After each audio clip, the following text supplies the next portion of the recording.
this is where gravity is reversed. North meets south. We've got the Colombian and the Central American spider monkey. On a bridge between the Americas. Look at this, twins. A land filled with creatures of all shapes.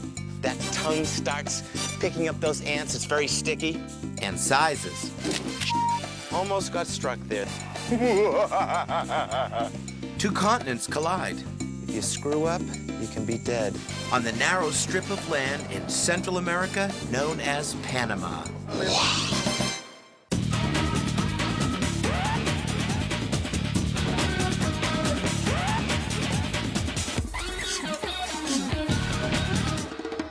Panama is an unassuming tropical paradise. When people think of Panama, what immediately comes to mind is the canal, one of the greatest man-made wonders of the world. But not to be overshadowed are Panama's natural wonders. We're going to explore the region around the canal. Then we'll head south, far from the canal and cities, to a place only accessible by airplane. And finally, I hope to meet one of the last magnificent flying predators of the New World.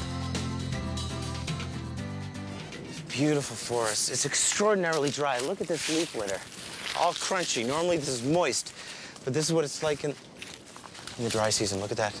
Speaking of things crunching through the leaf litter, look at that tail, which is disappearing. A tail of a very fat snake, and there's his head. Look at that. Oh my gosh, a beautiful, beautiful boa constrictor. I want to carefully... Hear those birds?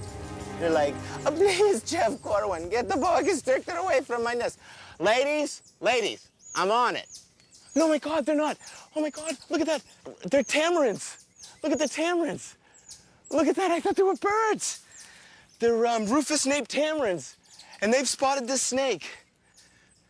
And they're saying, get that snake, please.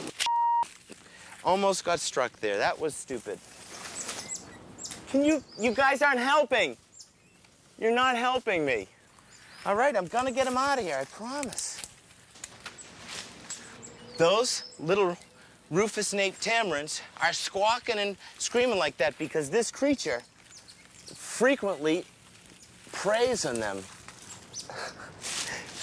Is this what you're afraid of? Is this it? What do you want me to do with them? Where? Over there? There is a fee involved. Are you prepared? 2 bananas and 1... Well, I'm sorry, it's well, inflation. Everyone's got to make a living. He's like, thank you, Jeff Corwin, you're my hero. All right, so where was I? Beautiful snake. He's nice and secure, feeling relatively, well, a little bit more relaxed in my hands. It's a boa constrictor imperator. You can find this species of snake living from Mexico all the way down to Argentina. And what's interesting is that each region has its own unique phase or coloration, almost like subspecies or races, okay? Now, this individual, it's really neat. I've never seen this pattern before. It's a light tan. It's not a rich, sort of dark brown as you see in South American boas. It's lighter with these very iridescent saddles. It almost reminds me of a rainbow boa constrictor. And what this creature shares in common with pythons, with the rainbow boa, is that this animal, the boa constrictor, kills its prey not with venom, as a rattlesnake would do, or the native Bothrops asper would do, but with constriction, with a deadly squeeze. So when he's hunting down his prey, he first detects it with its tongue. This creature has a tongue which flickers in and out of its mouth. That tongue picks up the chemicals, the chemical trails of potential prey, such as young agouti or a rufous-naped tamarin, tracks it down, stays still, allowing its coloration to let it blend in, to disappear, and then reaches out, grabs on, coils around the prey, and squeezes it until it's dead, and then swallows it whole. These are the largest when it comes to body-sized snakes living here in Central America. A beautiful serpent, and some interesting things I'm noticing about this animal. Look right here where my finger's pointing. Look at that, it almost looks like a raised scale, but it's not a scale. It's an ectoparasite, a tick, which is going along for a free ride and a meal. The blood of this snake. So, let us release this snake. Good place to let this guy go. And normally in a situation like that, if we were just observing this snake, I probably would not have moved him away. But because I sort of startled the situation up, I exposed snake to tamarin, tamarin to snake, I don't want to be a part of this creature consuming those animals. So I'm just going to move him away just a little bit, like right about here. There you go, buddy.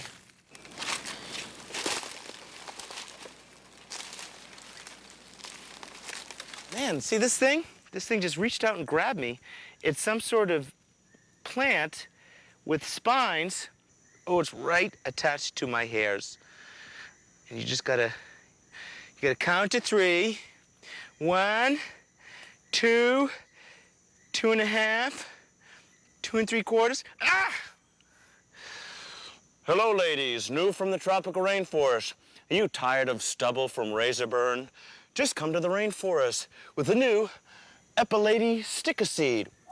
Takes those hairs right off just with one clean pull.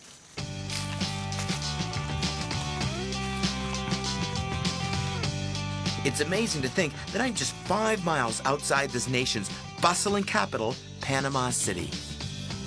It's a relatively new forest, just 80 years old, but it is the only link between the city and the Panama Canal watershed. Look at this. Look what's going up this tree. Holy cow. This is what I love about Panama. Look at this extraordinary creature. Wow. You know what's really cool about this sloth? 99% of its life is spent upside down. It eats, it sleeps, and if it's a female, it gives birth upside down. There are 2 different species of sloths which make their home in Panama. You've got the 3-toed, and you've got this guy, the 2-toed. If you want to know why they call them 2-toed sloths, just look at the front limb, and you will see 2 digit-like talons. Now, they are herbivores, foliivores, eating leaves. You've got one species, okay, the 3-toed. He's very specific, for the most part, in what it likes to eat. And the leaves it prefers are the Cecropia tree. But this guy right here, he's more of a generalist. There are more things that are part of his diet. Now, oftentimes, living in the fur of these 2-toed sloths is an algae. And this algae is found nowhere else but on 2-toed sloth fur. And something else that's neat about these animals. Not only do they harbor this unique species of algae in their fur, but they also harbor a moth that lives in this fur, that lives nowhere else, and eats the algae. So you have an animal living in a complex ecosystem, this tropical rainforest, and in itself, it's like a complex micro-ecosystem, home to all sorts of flora and fauna. And this is what I'm just trying to rotate them up like that. Sloths, wonderful creatures, very bizarre and very adorable. There you go, buddy. Look at that. Beautiful, beautiful creature. Coming up in the experience, an island filled with friendly monkeys. He's tough. He's showing his teeth. Then later, a cranky cat. No. Be nice to me, okay? And a distraught housewife calls for help. Ay, ay, ay! Everybody who passes through this system of locks makes their way along the Panama Canal. They have to pay a fee. This isn't for free. This is a very expensive operation. But the prices vary. Little boats may pay only a couple of $100s, but these giant cargo ships will sometimes pay as much as $180,000 in tolls.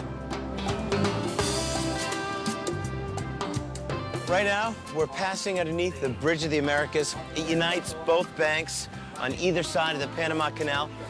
This end of the Panama Canal is the Pacific side, okay? And it stretches 50 miles plus to the other side, the Atlantic. Now, this bridge is made for the passage of human beings. But prior to the building of the Panama Canal, there was a land bridge here. In fact, Animals have been crossing this natural bridge for millions of years, going from south to north and north to south. Before the creation of the Panama Canal, this region consisted mostly of primary rainforest. But after it was flooded, all that was left was mountaintops. Today, these are islands.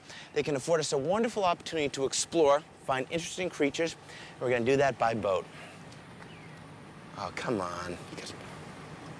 Is this standard? Is this, señor, es regular?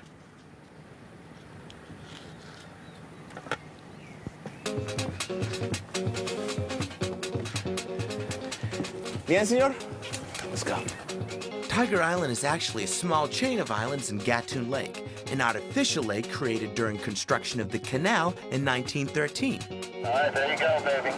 These islands were actually mountaintops at one time before the valley was dammed to form the lake. Animals have been isolated on them ever since. It's now a primate sanctuary and allows a great opportunity to see some really cool New World monkeys up close. Okay, this is the plan. I've got this very interesting island behind me.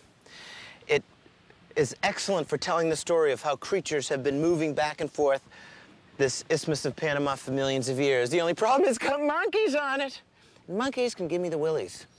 And they give me the willies because it seems that no matter where I go, they always give me trouble. Let go of me. You keep your distance. Ow! Just give me the evil eye there. Stop it. Okay, that didn't work. Okay, so how about we just leave? Let's see what happens. You know, I asked this guy, is this okay for us to get? No, no problem. You go on the island. It's okay, you know? And then before he just goes, they never did that before. Get the fingers, ice. Keep until surgery. Okay, listen. This is a primate to primate exchange. Now here they come. Hey, look, the monkeys have sent the welcome wagon. Hello, ladies and gentlemen. So we've got two different species of monkeys right here. We've got these black ones, Colombian black-headed monkeys from South America. We've got the Central American species, okay, the Central American spider monkey. Two different species of spider monkeys, and here comes one. Now you stay right there, okay, buddy? And it's only in Panama where you have the southern species of spider monkey, the Colombian species moving northward. Ah! And that's that guy right there. And then you've got those guys over there, the Central American species, moving southward. See, look at that, right next to each other. We've got the Colombian and the Central American spider monkey, basically giving you an example of what has been occurring in this land for millions of years. The exchange of species, the great faunal exchange. See, this guy, he's not happy we're on this island. This is the guy we have to watch. It's this Colombian one, this Colombian species. He's tough. He's showing his teeth. He's sort of smacking the branches around. He's trying to make himself larger than life. But look at the way he swings. Look how agile he is. And he's doing that with 4 fingers. Not the thumb, but with 4 fingers. Why? Because he doesn't have a thumb. Because thumbs would get in the way. If you're going to reach out and jump and swing, it's easier to do it like this than like this.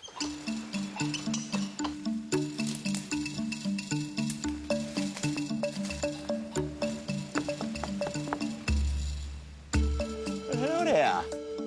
Hi, I'm selling Girl Scout cookies. I don't know if you're interested, because it looks like you just got nothing but termites to eat. In front of me are 2 night monkeys.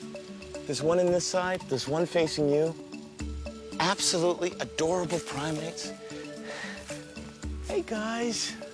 They're probably the 2nd smallest species of primate living in Central America, and easily one of the smallest in the New World tropics. Look at this guy, he's like, hey, yo, what are you doing out there, huh? Listen, you, get out of here. You're not a night monkey. We don't like your kind. You're not welcomed here. Doris, we got a Homo sapien here from the other side of the island. Now, they usually move in small groups and family units of 2 to 4 individuals sleeping in these tree hollows during the daytime hours. Then they got the night shift. They wake up, they punch in, go to work. Time to eat the insects, that's what they do. They run around hopping from branch to branch, from tree to tree. They're foraging on sap, they're foraging on fruits and tender shoots, they're eating insects, and sometimes they're even eating small animals. And they are just adorable. It's a nice little glimpse into the world of night monkeys. Perhaps if we were here at night, we could see more of them, but we can't have everything.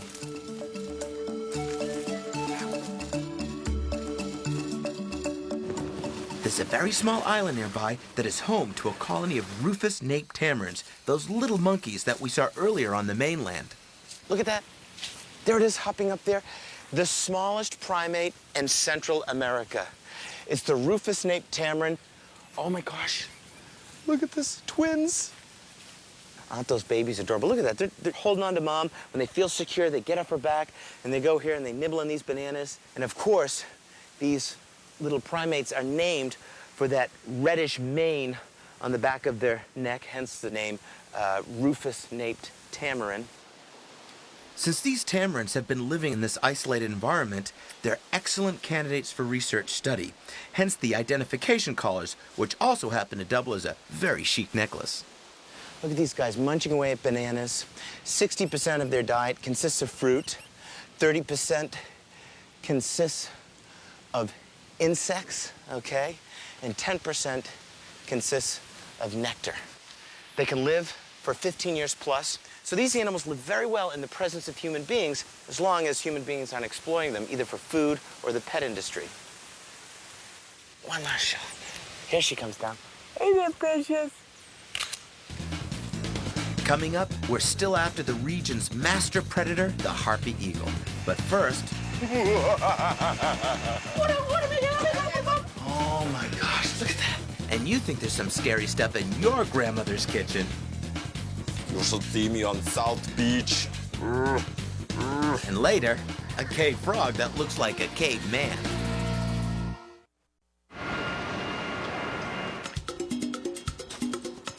Prepare the pod number 1. Make sure Team A is in place. All right, number 1, I am locked in and I am prepared for liftoff. Suvo, por favor, rapido. Take me to the top of the canopy, please. Prepare the diversity cannon.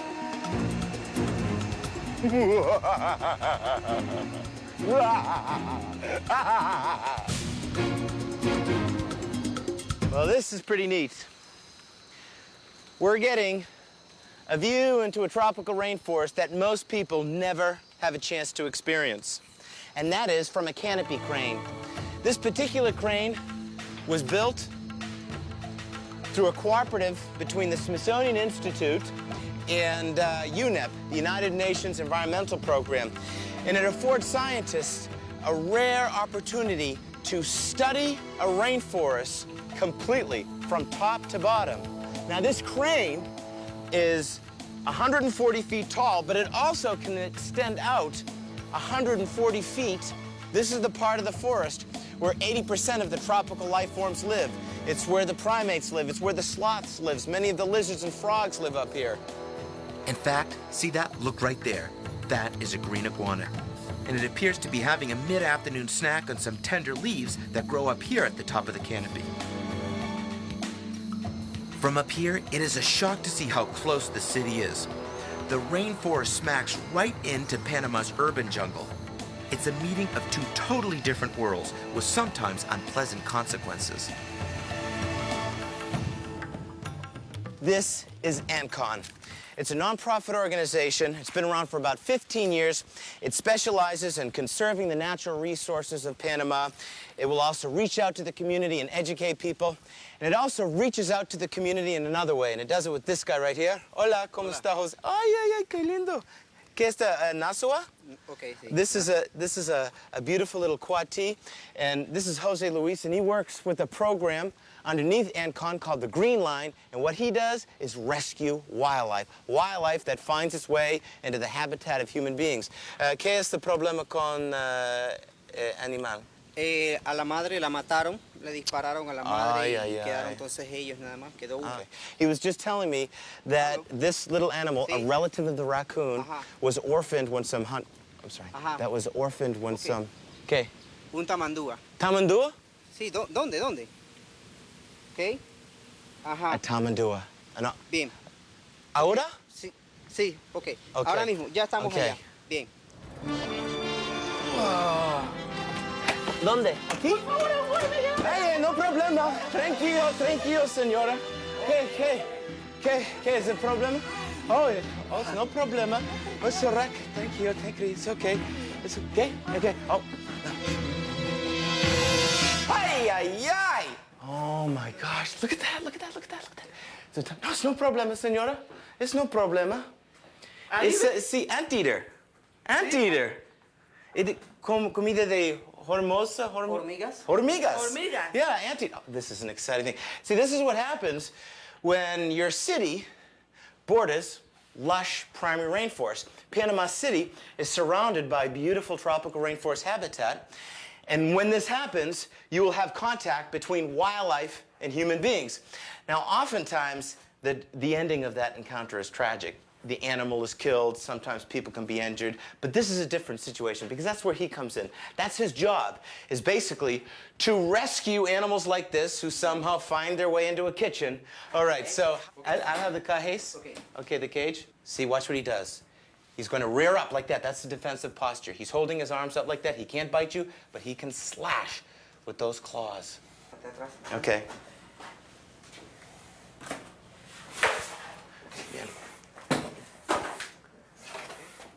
Now, they have prehensile tails, so I'm not hurting him. There we go. Bien. Perfect. There we go. Wait, oh, there we go. All in a day's work. Exciting stuff.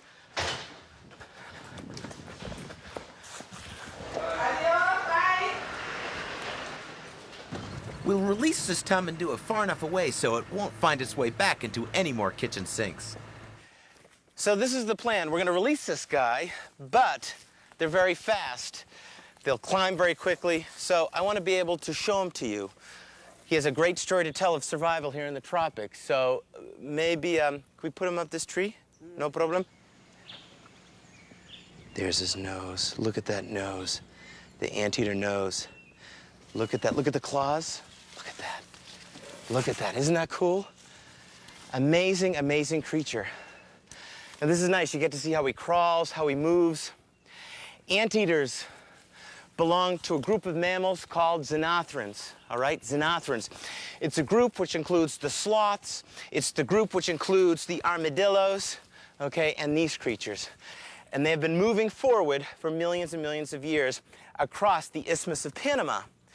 And the diversity of these animals is greater in South America. The diversity of the xenothrans is pretty good in Central America. In North America, it's very poor. The only xenothran ever to make it to North America, at least in modern days, is the armadillo. See, as you can see, those feet, look at that. They terminate in extremely sharp claws. Those claws are used by this animal to climb, but most importantly, they're used to rip apart the homes of the creatures they're eating. When it's time for these animals to feed, they'll approach a termite nest or an anthill, and they'll start to dig and dig and dig. They shaft their muzzle in there. That tongue starts picking up those ants. It's very sticky. And they might only eat for a few minutes because what they're doing is they're eating the more delicate ants, because what happens then is the soldiers come out, the ants that are larger and specialize in defense and that can deliver bites and stings. So then this creature will either close his eyes and tolerate it for a little bit, or then move off and then possibly return back to the nest. An extraordinary creature, primitive in design, but perfect for survival in this tough ecosystem. Excellent job, thanks. Okay. And thank you, Mr. Tamandua. You're very welcome. Wow, that was some good stuff. Bien. Oh, great stuff. Doesn't get any better than that. To be able to participate in the conservation of these important animals and work with guys like this, Jose Luis, working 24/7. I gotta thank you. I'm glad I could help you. I'm glad I could volunteer my time. It was a good experience. Gracias, senor. Okay, Ciao. okay, okay. Gracias. That was good stuff. So what we're gonna do now is head off and look at some other stuff. Wait, Okay, wait, okay, yes, okay, yes, okay, okay, yes, okay, okay, Come on. okay. What is that? ¿Por qué? Para el rescate de los animales, alimentación de los animales, mantenimiento del área, todo. It's getting a little tired. ¿Tú tienes cambio para $20? No, está bien. No? Bien. Pero más. I know, all I have is this. No importa. Cambio después. No hay problema. Está bien. Mucho gusto. Yeah. Later on in the experience, See this? This is where gravity is reversed. jungle fever strikes. Then, a poisonous frog. A poisonous snake. I may never go home. Out here is a native predator that is somewhat tolerant of humans, and I'd really like you to see him. Look at this, okay. This is what I wanted to show you. A beautiful cat. It's an ocelot. And these creatures are as comfortable up in the trees as they are moving along the ground. They're the largest of the small-bodied cats you'll find in the New World tropics. Look at them, just beautiful coloration. Those spots break up its shape. Those spots allow it to blend in with its surrounding habitat. And again, I have to keep a strong eye on this boy, this Tom, because 1 minute he's happy, 1 minute he's exploring, 1 minute he's playing around, the next minute he's using your leg as a scratching post, and I don't want that. So what do I mean by when I say the largest of the small-bodied cats? Small-bodied cats are the felices, are the creatures like the margays and the jaguarundis, not jaguars, but jaguarundis, and the little tiger cats, and the ocelots. The ocelots, a male like this can get up to 35 pounds in size, so they're the largest. You can see him always keep an eye on this beast right there as he searches for whatever he's looking for. But this guy, even though he may grow only to 35 pounds in size, he's an amazing stealthy carnivore. He'll take all sorts of prey, go just about anywhere to get it. He'll go in the river after turtles and fish and frogs. He'll climb up a tree to go after tree rats or to go after birds. Let's watch. Look at the way he climbs down that tree so perfectly. Now, you can find these creatures living, they've been spotted in Arizona, through Mexico, all the way down through Central and eventually South America. No, get away from my leg, please. Get away. No. Be nice to me, okay? Okay. So where did these creatures originate? They originated in North America. And how did they get here? Well, they crossed this great bridge called the No. They crossed this great bridge called the Isthmus of Panama, which rose out of the ocean a couple of millions of years ago.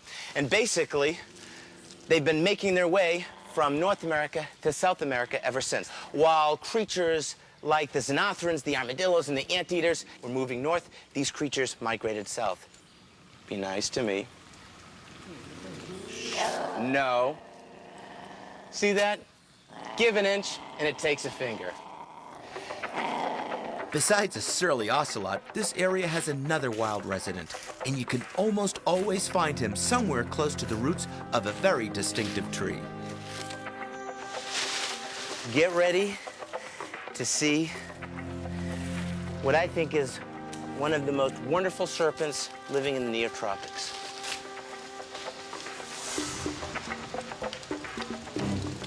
There it is. Look at that. Perfectly blended in with a pile of leaves around his body is a gorgeous looking snake. It's a snake that shares ancestry with a North American serpent that dangles a rattle at the end of its tail, the rattlesnake. Now, this is not a rattlesnake, but it belongs to the same family. It's a Bothrops asper, an absolutely beautiful, beautiful, beautiful serpent. Gorgeous, gorgeous. I'm just gonna very carefully lift him up like this so you can have a good look at this snake. But it has another name as well. The name fertilance refers to the shape of this creature's head. If you look at it, you can see it can have a spear or a lance-like head, hence the term fertilance. And why do I hold him carefully? Because in his mouth, this creature is armed with fangs. He's venomous. Now, as with all the vipers, it has selenoglyphous fangs, and that's pretty neat.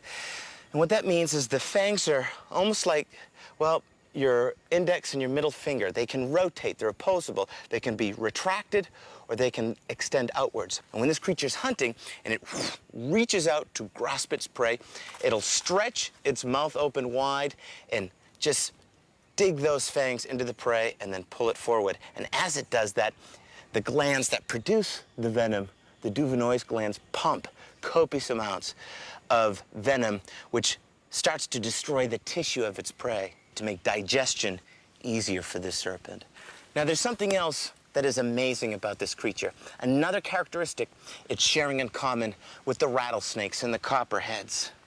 And it's what you see below its nostrils, okay? To the front of its face, that right there is its nostril. But look behind those nares of those nostrils. Do you see that hole? It's a thermal receptor site.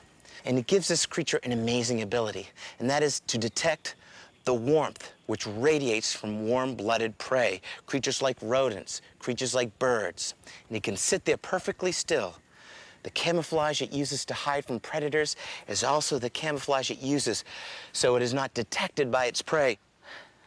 The fertile ants, or the Bothrops viper, a beautiful snake. True, it's venomous and potentially dangerous, but with respect, it earns a lot of admiration. It certainly has an important place in this ecosystem. So we'll carefully place them under here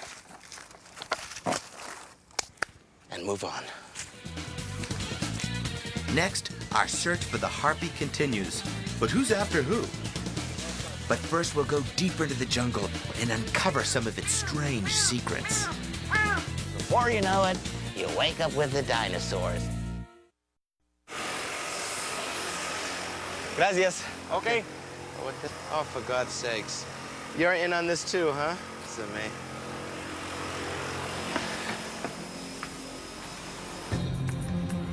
Just a short flight from Panama City is an area called the Darien. 100 years ago, humans tried to settle this area, but the jungle resisted and eventually won. Today, the only human residents are some biologists. ¿Dónde? Okay. This is Chichile. He's one of the workers here at the Ancon field station. And he's taking us to this old mine shaft that is home to some sort of mysterious frog. I've been told they're big and they're purple. They've only been seen in this cave, and I'm gonna try to identify them.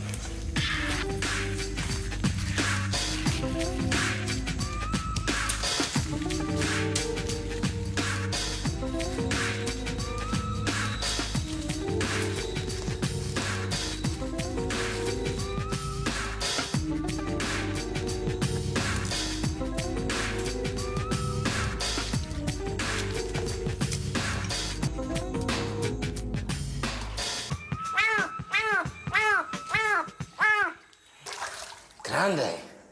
Ay, ay, ay. Ay, ay, ay. And look at my legs. Oh, God, that can't be good. 3 feet of bat crap. But look at the size of this frog. Look at this. He's like, remember when I said I'd kill you last? I lied. Listen, kids. That's his defense right there. He's like... Huh? Not so mysterious. And while this animal is found throughout South America, it is the first time I've seen it in Central America. Look at that. He's got pectoral muscles. I mean, he could pop a cap off a soda bottle. And look at those arms. Out in the forest, you'd find these guys eating insects. But in this cave system, they're eating bats. You should see me on South Beach. The ladies love this. See those spines in his chest? That means it's mating season. And his muscular appearance helps him more effectively mount the females. And those spines, well, they help him hold on. Listen here. I'm speaking to you. You're really getting on my nerves. I'm gonna put your head in my arms and I'm just gonna pop your eyes out like that. Cool frogs. Leptodactylus pentadactylus. It was great that we could come here, solve this little mystery, and move on our merry way. I'm amazed by this. Very surreal, very exciting experience. Look, I never seen one this big. He's been eating bats, he's been eating fish. Woo! Ooh.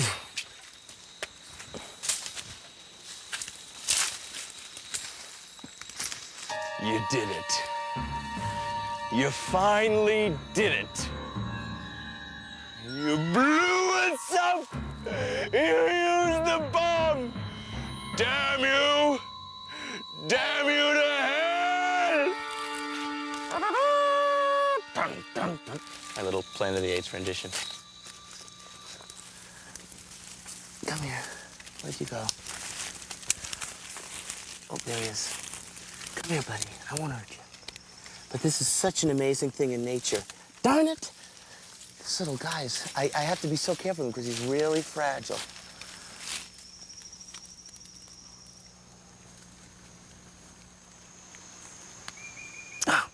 Oh, come here. Oh, I've never had a tougher time trying to catch a frog in my life. This is pretty tough.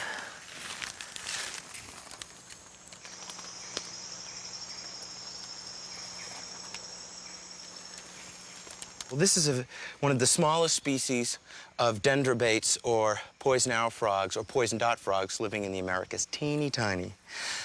But they have an excellent defense, which is they manufacture a deadly toxin in their skin. And when eaten or when entered into the bloodstream of a predator, the animal usually dies. But there's something else that's amazing. This is the male, and what he's doing is he's transporting his tadpoles on his back. Just look at that. Its back is bubbling, bubbling with life, bubbling with the new generation of poison dart frogs. And with some species, they will take those little tadpoles after they hatch, they move them onto their backs, and then they'll transport them to good locations for them to grow up. For example, the funnel of a bromeliad. Wonderful encounter. A tiny encounter, but something to remember. The poison dart frog. Take a look. Coming up, viper time. And then... Stop it! Don't worry, it only looks dangerous.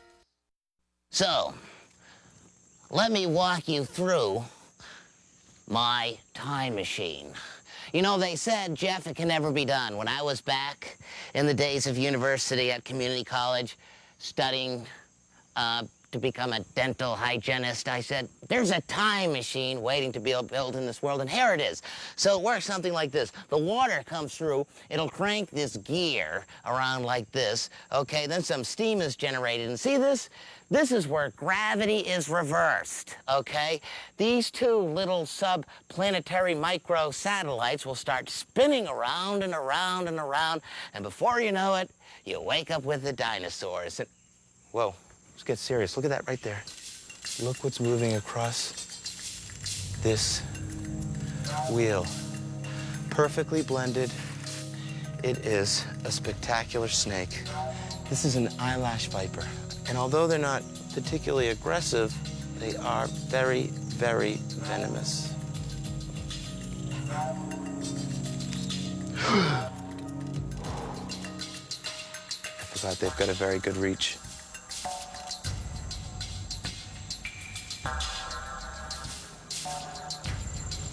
This is why you have to be so careful, you know. When you're working with venomous snakes, if you screw up, you can be dead, and you can't blame the snake. It's very easy to blame the snake. There we go. Oh my gosh. I just really scared myself there. I don't know if you caught that, but these vipers, okay, these eyelash vipers are excellent climbers. And by holding him by his tail, you're just basically giving him a rope to climb up to your fingers. And he almost did that. It was very quick. And if I was bit by this snake in this habitat so far away from humanity, I could die because it's a very, very venomous snake. So look right above his eyes. You can see the row of scales. Beautiful snake. Hence the term eyelash viper, not because it has hair. Reptiles don't have hair, they have scales, okay? And look at the camouflage. These are the prettiest vipers you will find in the New World. And they come in all sorts of colors. You can get them orange, you can get them yellow, you can get them green. This one is cinnamon. And if you think those bands of cinnamon colored scales on the top of its body are beautiful, look at its belly. Look at that. What a beautiful snake. You know, I don't care how much of an ophidiophobiac you are, how much of an unnatural fear of snake is coiled up in your body. You can't help but to look at this creature, whether you like him or don't like him, and see a beautiful animal, brilliant coloration with eyelashes. Eyelashes not of hair, but of scales.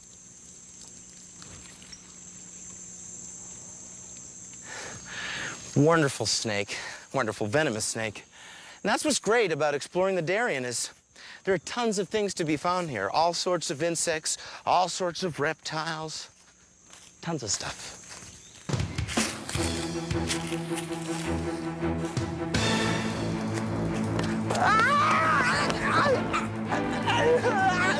Shh, only joking. How was that for drama? It was worth it to bring it to this extraordinary creature. As far as I'm concerned, and probably as far as the concerns of most wildlife biologists in this part of the world, this is the greatest New World raptor. It is extraordinary. It certainly is the largest eagle you're going to find in the New World. It's the harpy eagle. This creature has the ability to pull a sloth right out of the canopy. And I have to watch very carefully because what is she pulling that sloth out of the canopy with? She's using those talons. Look how she grips that glove. Harpy eagles are capable of producing a 5-inch long talon, a talon that's designed to crunch bone, pierce a spine, rip through flesh, and adhere to an animal 20 pounds plus and rip it out of the canopy. So you're probably wondering, how did I end up with this harpy eagle in my arm? We certainly didn't track it in the wild. In fact, this individual, along with some other harpies and other raptors, are part of a very important conservation program here in Panama, as well as the rest of the world, the Peregrine Fund.